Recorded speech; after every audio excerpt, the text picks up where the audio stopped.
Ya Tuhan, kami sungguh bersyukur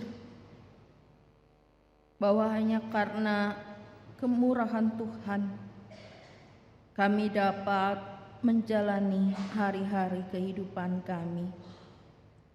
Sama sekali tak terbayangkan oleh kami Tuhan pada masa yang lampau keadaan kami pada saat ini, dengan setiap hal yang Tuhan percayakan terjadi di kehidupan kami. Tetapi justru yang tak terbayangkan itulah Tuhan, ketika kami menjalaninya bersama dengan Engkau, kami merasakan bahwa kami tidak pernah sendirian.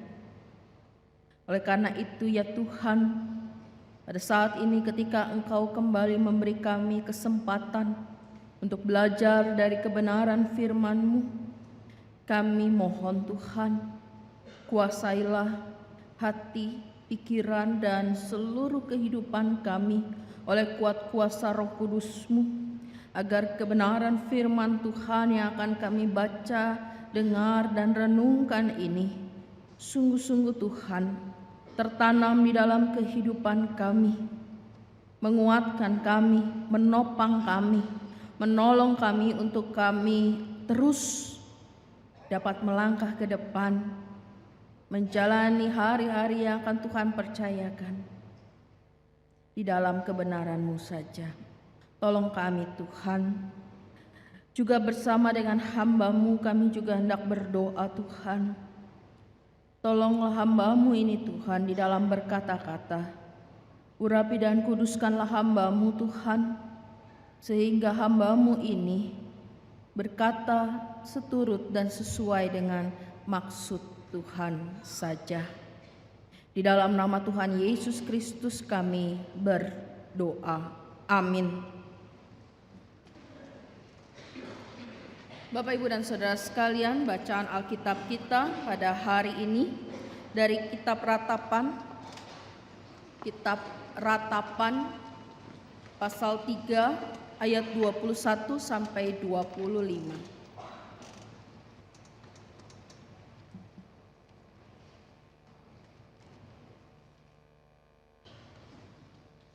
Kitab Ratapan pasal 3 ayat 21 sampai 25.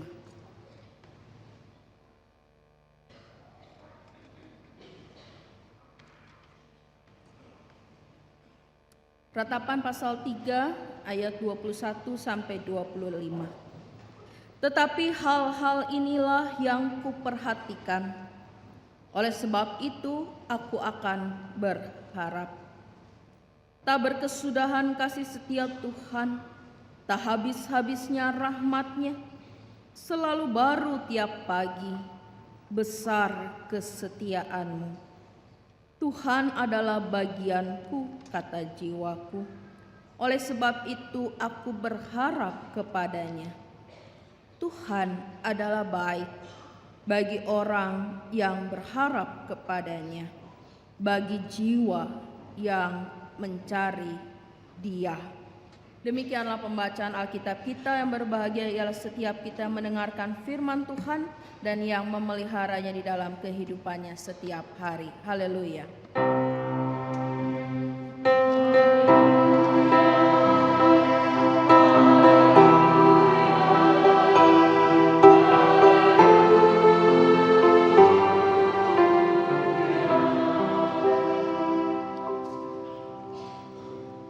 Bapak, Ibu, dan Saudara sekalian yang terkasih di dalam Tuhan Yesus Kristus, ada sebuah ungkapan yang pernah saya dengar. Ungkapan ini menyebutkan demikian di dalam bahasa Inggris. You are what you eat. Kamu adalah apa yang kamu makan. Akhir-akhir ini dengan kecanggihan teknologi, ya, di mana sudah sebagian besar orang menggunakan media WhatsApp, ya, akses berita juga semakin gampang didapat. Saya seringkali dapat banyak info kesehatan, ya. info-info kalau mau sehat bagaimana begitu. Salah satunya yang cukup menarik saya sehingga saya mengingat kurang lebih kata-katanya begini. Ya, jangan beri makan sel kanker. Biarkan dia kelaparan. Lalu diberikan tips-tipsnya ya. Tipsnya gitu ya, jangan banyak makan daging merah katanya ya. Itu katanya memberi makan sel kanker sehingga sel kanker itu berkembang. Ketika diberi makan, sel itu jadi kuat ya, dan dia akan menguasai tubuh. Ya. Tapi kalau itu persoalan makanan fisik, ya, makanan jasmani kita.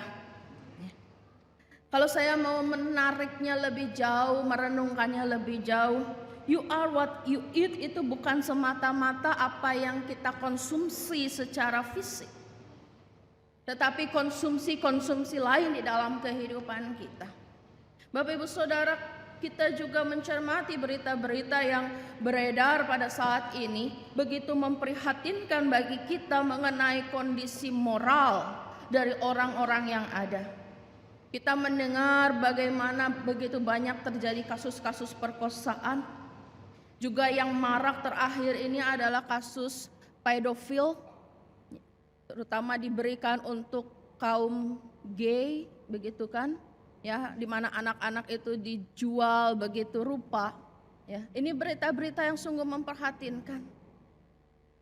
Kalau mempertanyakan mungkin Bapak Ibu di generasi sebelum saya di sini, kayaknya kok zaman dulu nggak kayak gitu-gitu amat sih gitu ya. Mungkin ada sebagian orang yang berkata begitu. Zaman dulu orang jahat juga ada gitu ya. Tetapi kayaknya kok tidak semenyeramkan sekarang gitu ya. Dimana kita juga memikirkan tentang anak-anak kita. Waduh, kalau dia di sekolah, dia bermain bagaimana dan sebagainya. Kalau dulu kan ya, kalau kita mau main aja keluar gitu ya. Main sepeda apa gitu ya, main dengan tetangga, jalan ke sungai. Kalau dulu masih main dekat sungai begitu ya, ke sawah, nggak ada rasa khawatir. Tetapi sekarang orang tua begitu memproteksi anaknya karena apa? Ini zaman ini udah kayak begini. Nah, kalau kita memperhatikan dari mana sih kok bisa berubah menjadi sedemikian menyeramkan? Ya. Belum lagi isu yang tadi masih berkaitan dengan berita yang terakhir saya katakan tentang pedofil, tentang gay, isu mengenai LGBT. Ya. Kenapa itu begitu marak sekarang? Karena ternyata itulah yang dikonsumsi, itulah yang kemudian dimasukkan ya oleh orang-orang tersebut setiap hari ke dalam dirinya. Orang yang melakukan kekerasan seksual, apakah itu bisa dengan serta-merta tanpa ada angin, tanpa ada hujan, kemudian dia seolah-olah berubah menjadi manusia yang biadab dan menghancurkan orang lain? Enggak, Bapak Ibu Saudara. Itu bukan karena keadaan sekejap. Dan kalau buat kita orang Kristen, enggak ada tuh kata hilaf. Seringkali kalau sudah begitu ya, ketika sudah diproses di peradilan dan sebagainya begitu ya, kemudian para pelaku mengatakan saya tuh hilaf pada saat itu.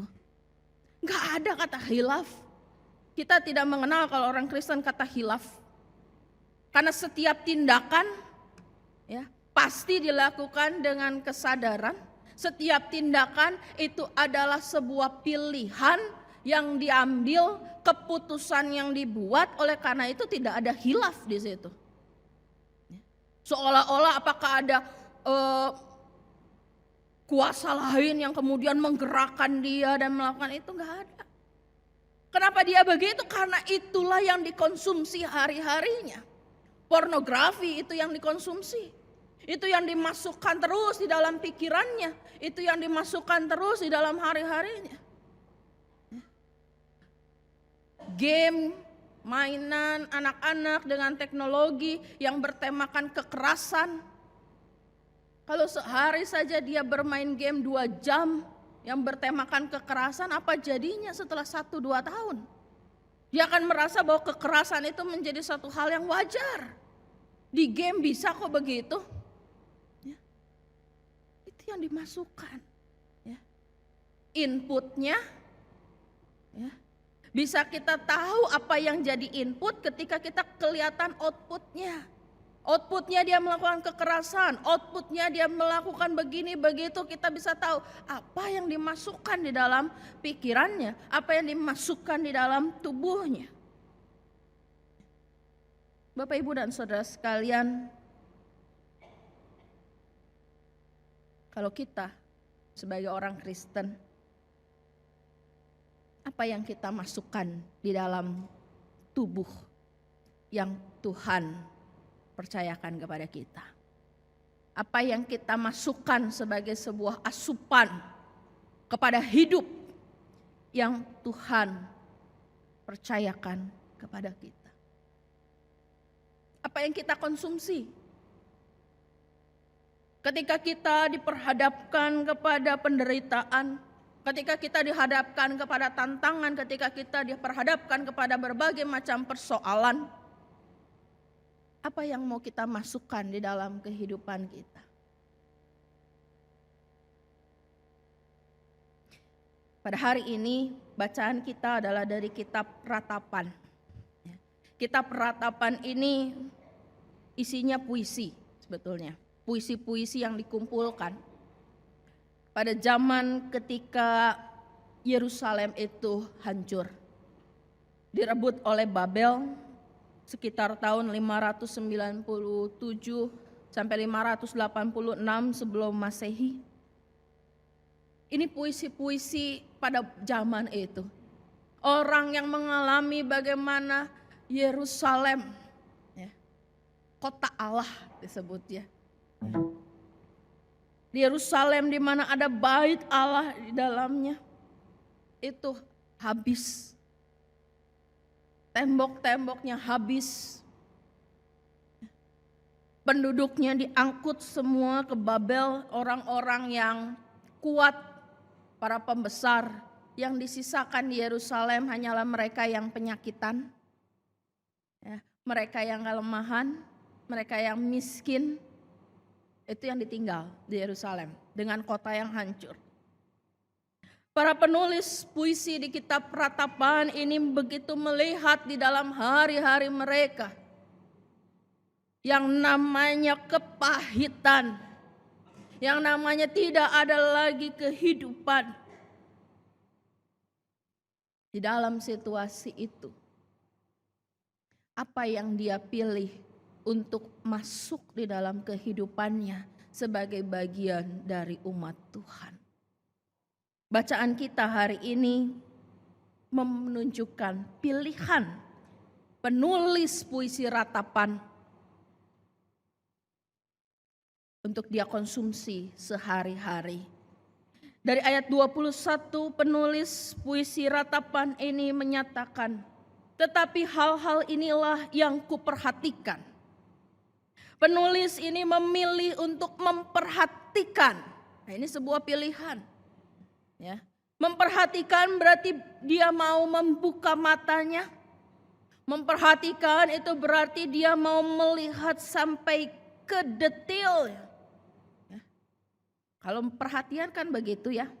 Kalau suami istri saling memperhatikan bukan cuma sekedar ngelihat sekilas aja kan. Oh, dia tahu istrinya senang apa. Oh, dia tahu suaminya punya kebiasaan apa, begitu kan. Kalau memperhatikan kan berarti dia punya kepekaan yang khusus. Oh, kok kenapa ya dia berubah?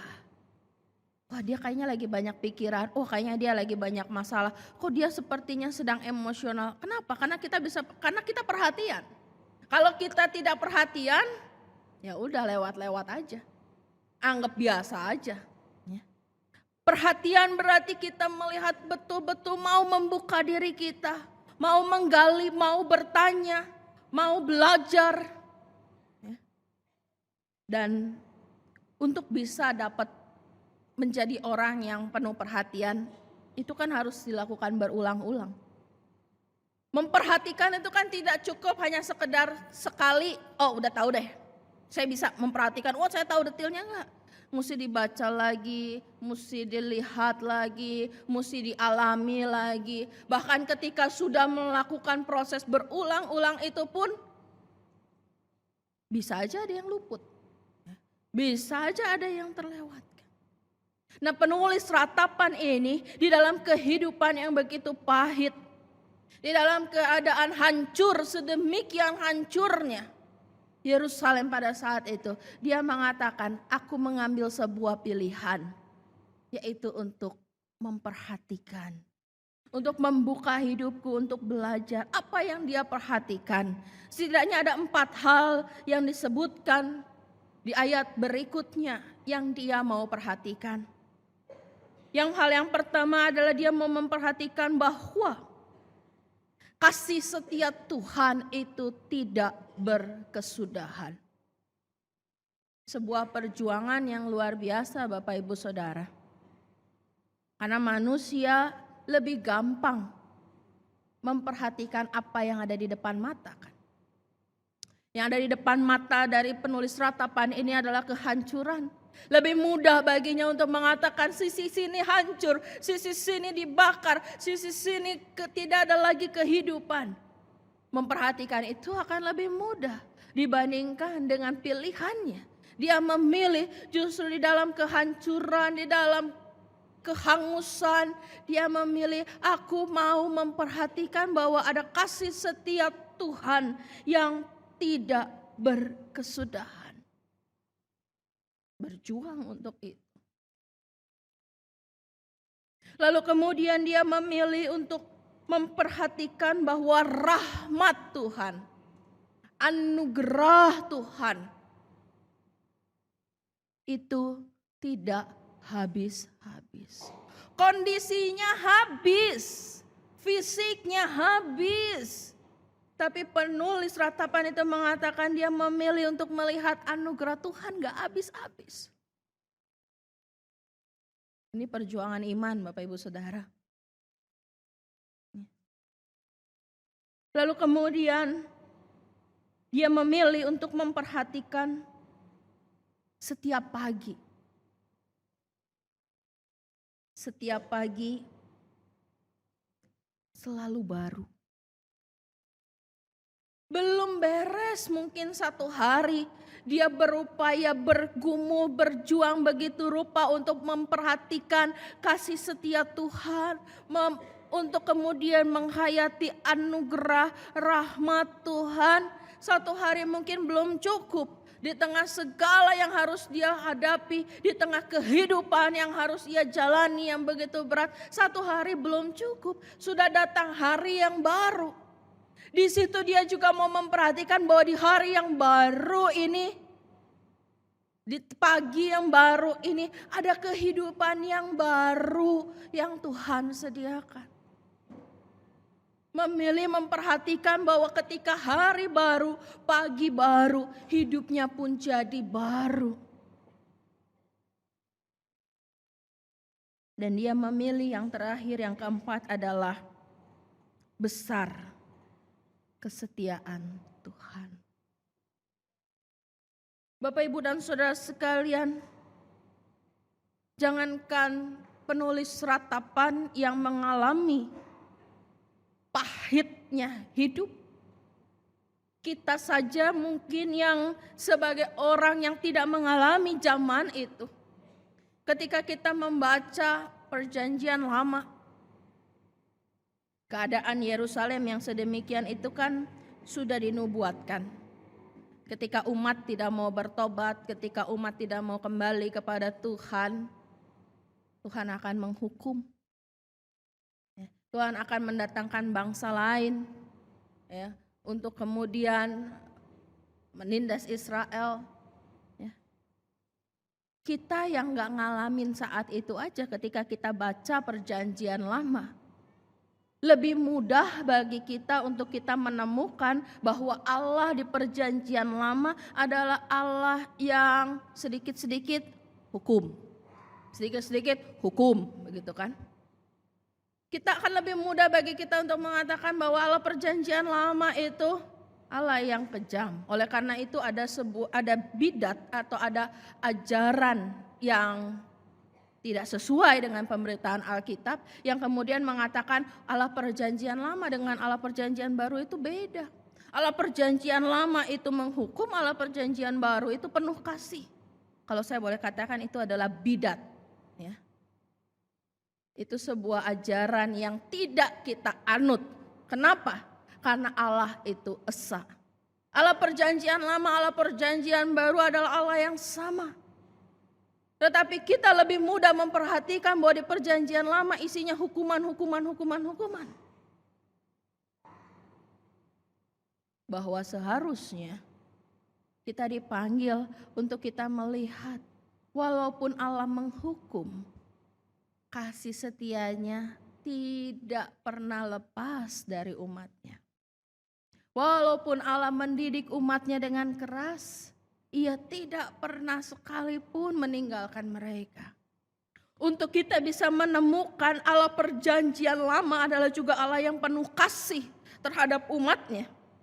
Allah yang penyayang buat kita saja yang baca.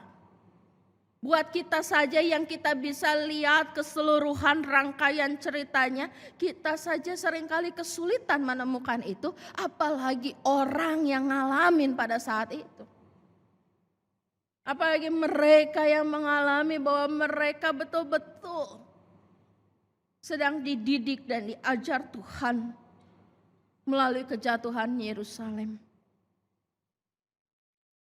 Tapi penulis kitab Ratapan, dia mengatakan, betul susah, tetapi saya mau berusaha untuk melihat di balik kesusahan ini, mengatasi segala penderitaan dan kepahitan ini, bahwa kasih setia Tuhan itu berlimpah-limpah.